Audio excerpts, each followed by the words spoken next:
Now that we've covered digestion in the small intestine, we could finish off by looking at the last two processes in food processing. We'll look at absorption and elimination. The first thing we have to do here is look at the structure of the small intestine, which is highly specialized for absorption. In this figure, we can see there are basically three levels of folding that are increasing the surface area of the small intestine. At the macro level, we have big folds in the walls of the small intestine, so you increase surface area that way. And if you zoom in to those folds, you see they're covered in little finger-like projections called villi. And then each of those villi, if you zoom in further to look at the actual cells lining that digestive lumen, the compartment where the food is right here, each of those cells has a plasma membrane that is folded back and forth extensively with little finger-like projections called microvilli. So we have folds, we have villi, and we have microvilli, all of which greatly increase the surface area of the small intestine. Each of these villi, so each individual villus contains capillaries, so absorbed nutrients can get into the circulatory system, and also the lacteal, which is an extension of the lymphatic system. And we'll talk about the importance of that in a few minutes. And then again, when we get to circulation, we'll come back to the lymphatic system a little bit. For most nutrients, you're going to use a variety of transport processes to be absorbed from the lumen of the small intestine into the cells and ultimately end up in the capillaries that we just saw. So for things like water, this can be accomplished via simple diffusion. Certain molecules that are larger or polar require facilitated diffusion. Ions often require active transport because there's a greater concentration in the cells than in the lumen of the small intestine. And certain types of materials can use a combination of mechanisms. Glucose, for example, can be transported via facilitated diffusion, or it can use some form of active transport. Amino acids, because they have lots of different properties, also use different processes. You are not going to be responsible for the transport processes associated with any specific nutrient, with one particular exception, and that exception is lipids. We do want to talk about lipid absorption because it's a little bit more complicated than many of the other nutrients. We've already talked about lipid digestion, where in the small intestine, lipids are broken down. These triacylglycerols, or triglycerides, are broken down into free fatty acids or monoglycerides. These materials are hydrophobic, so they can diffuse across that plasma membrane into the cells lining the small intestine. Once they're in those cells, we're actually going to reform the triglycerides. We're going to rebuild the thing we just broke down. The problem was that this molecule is too big to get into the cell, so you have to break it down for absorption, and then you immediately rebuild it. These triglycerides are then going to be packaged as big assemblies of fats called chylomicrons. And those chylomicrons are going to enter the lacteal, which is part of the lymphatic system. So they're going to go, rather than into the bloodstream, they're going to go into the lymphatic system. They'll circulate through the lymph fluid, and eventually they will be returned to the bloodstream. But these have to be packaged first. You can't just dump a bunch of fats into your bloodstream. That could be potentially dangerous. So for lipid absorption, we package our triglycerides as chylomicrons and move them into the lymphatic system first. Once we accomplish all of this absorption, what is left in our food that we've ingested? Well, most of our nutrients have been absorbed. There are going to be some undigested proteins, fats, and carbs that are left behind, and some of this stuff is just going to be undigestible. So think about things like cellulose, polysaccharides that we can't break down. That's just dietary fiber that goes right through us. There's also going to be things like dead cells in there that are too big for our enzymes to handle, so we can't digest and absorb those materials.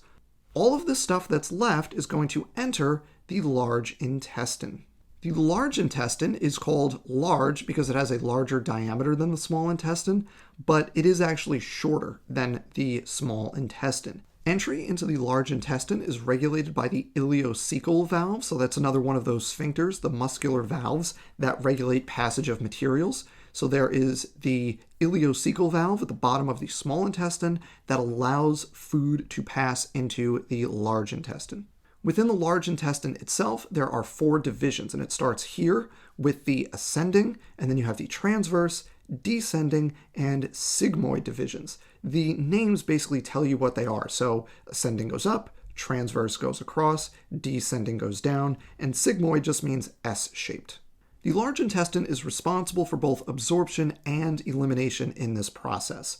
The absorption that's going on is mostly recovering water. There are also lots of bacteria present, and many of these are beneficial. So some of them produce vitamins, and we're going to see an example of this when we talk about nutrition next time.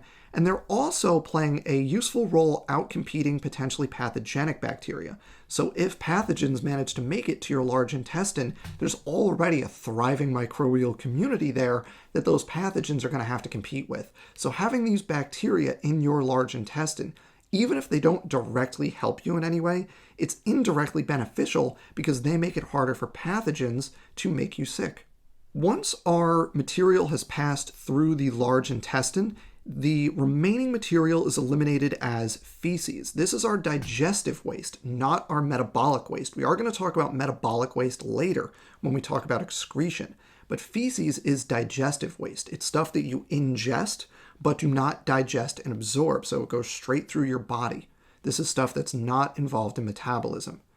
Of your feces, about 75% of that is going to be water, and about 25% of it is going to be solid material. It goes through your large intestine and is expelled from the body through the anus. The last thing we're going to touch on here is the functions of the liver, which is an extremely large organ in your abdomen that is located between the diaphragm, the big muscle right here, and your stomach and small intestine. The liver is really important because it's doing a lot of the sorting for the material that you're absorbing during digestion. In addition to producing bile salts to emulsify fats, the liver is important for digestion because it's doing a lot of the sorting for material that you absorb in your small intestine.